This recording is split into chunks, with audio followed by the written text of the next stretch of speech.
With Anselm's definition of God so close to the Pamologist's definition of perfection, it's safe to call Pamologists theists. We believe in God.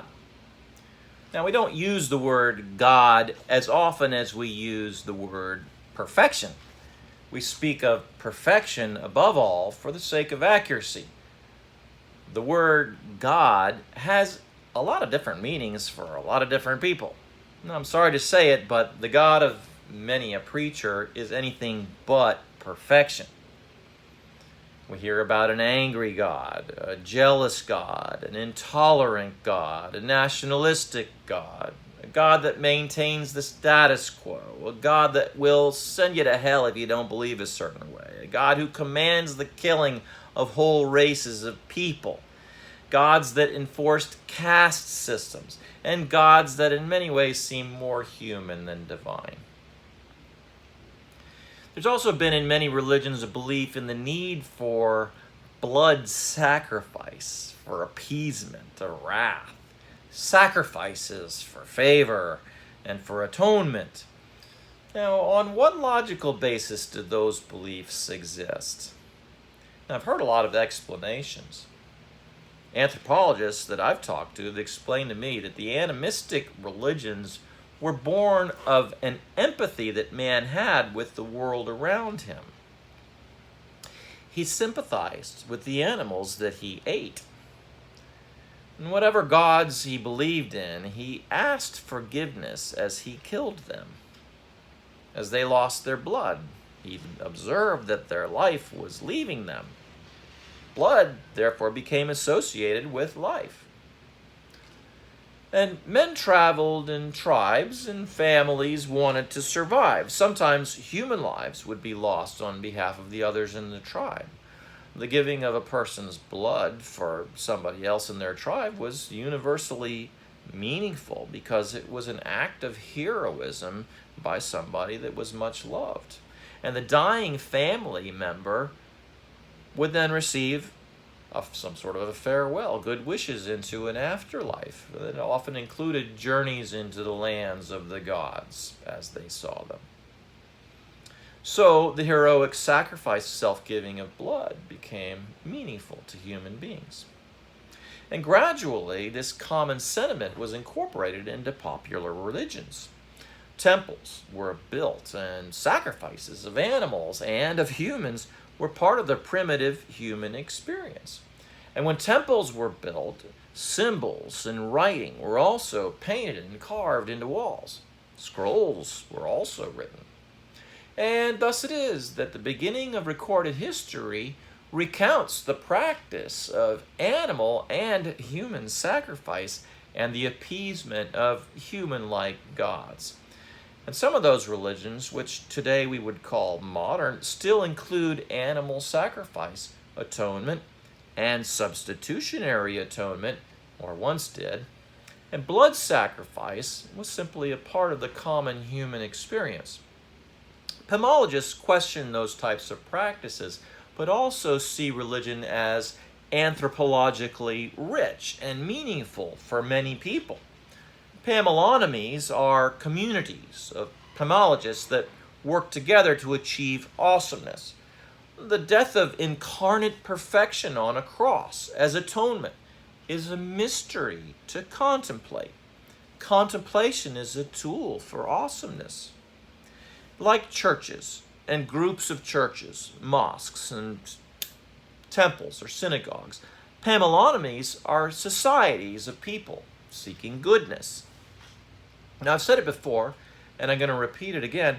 Pamalogy draws the line at dogmatic faith and tradition.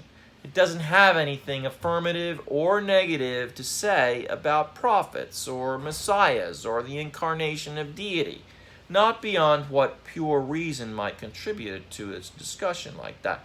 It doesn't possess a holy book that's dictated by God. So, what can reason contribute to theology without a Bible, a Quran, a Tao Te Ching, or Vedas? Well, first, we actually have already observed that there can only be one perfection. It's possible to look at God modalistically, like Sibelius, as taking on many forms and manifestations, like as if Jesus was just a manifestation of the one God and the Father was another manifestation, for instance. And it's possible to call each of those manifestations God, right?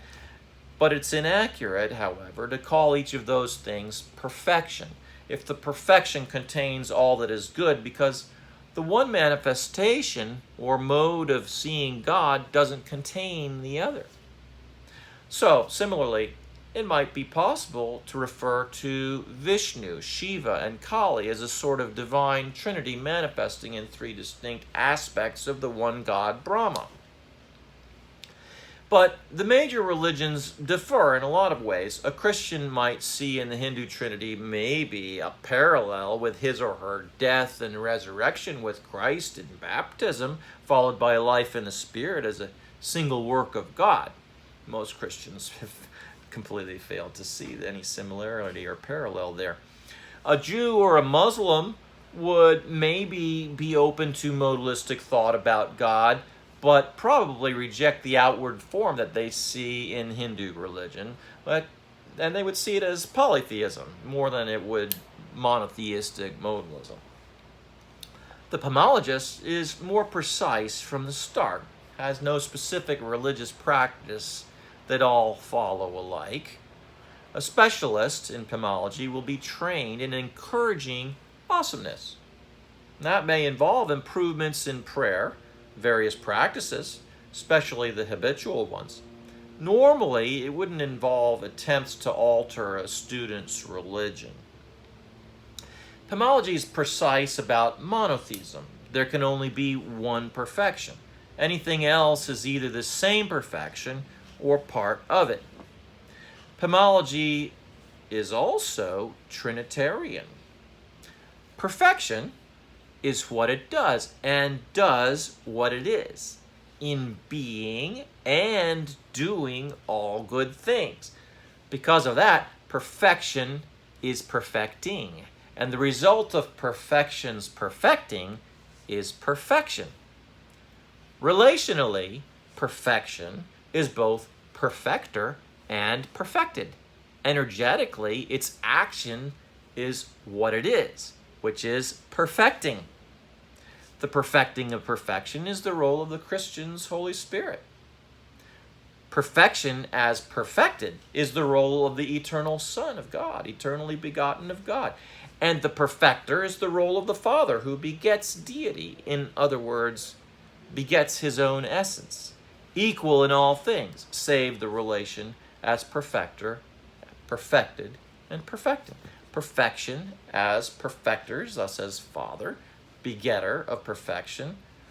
Perfection as perfected is thus as Son, begotten of perfection. And perfection as perfecting is as Holy Spirit, the nature of or spirit of perfection, which perfects. Perfection is therefore one essence of perfection in these three distinct relations. The logic of perfection requires that. No problem. Hey, it's the same.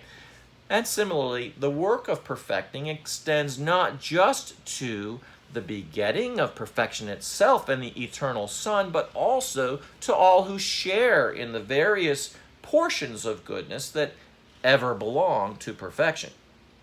The result is a pantheon of good and great things, including conscious perceivers of many types, limited only by the imagination of omniscience, as well as the call to unity with perfection for all who would receive the immeasurable goodness and holiness the perfecting Spirit would bestow. The unity is through the Holy Spirit. The immeasurable number of holy, wonderfully good creations and acts might include things like holy angels and angels that are good in some ways, but in others fall. And their wickedness is somehow negated so that it serves the good without ever actually existing. The good is prompted by the evil, which never exists. That's Pamalogy. That's the perfection of Pamalogy by definition. And here you may recall that I had spoken of some beings possibly accessing the data of more than one universe. or even all universes.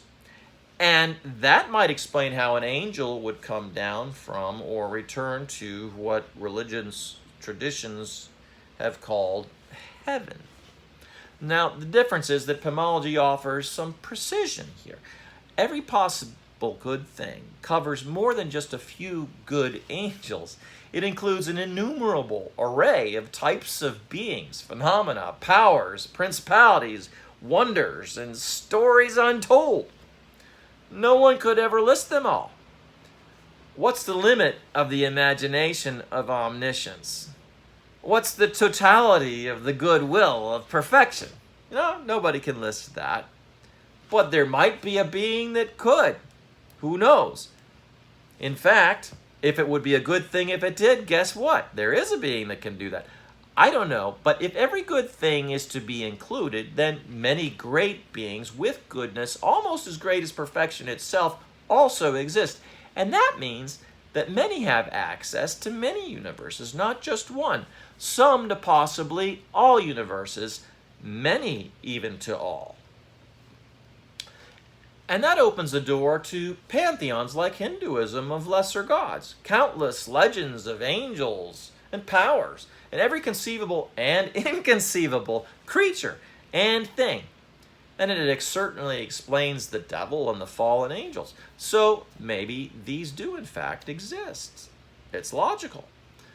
Pamalogy is therefore similar to many traditional religions. It has a theological perspective, a perspective on creation, explanation of angels and other worldly powers, a call to ethics, a call to making the world a better place, and something like a church, a society of these seeking understanding and direction that'll help them live and contribute most abundantly so that they can be perfected, redeemed, delivered from their evil.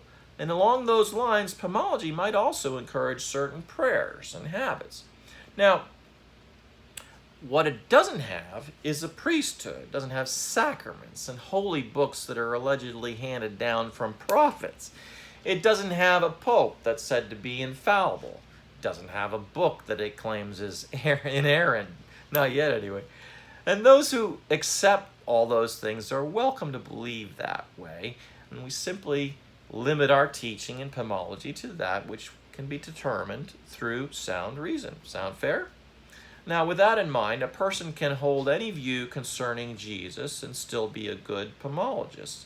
It doesn't follow that just because perfection is triune, that Jesus is the incarnation of the Son of God. A Pamologist doesn't have to believe that any particular scriptures are inerrant or inspired, but could. Discernment of prophecy involves an individual journey. Discussion of religious texts isn't prohibited in the Pamalogy Society. Learning is always encouraged. Now, we merely ask for some helpful order as befits a benevolent society. Is that fair?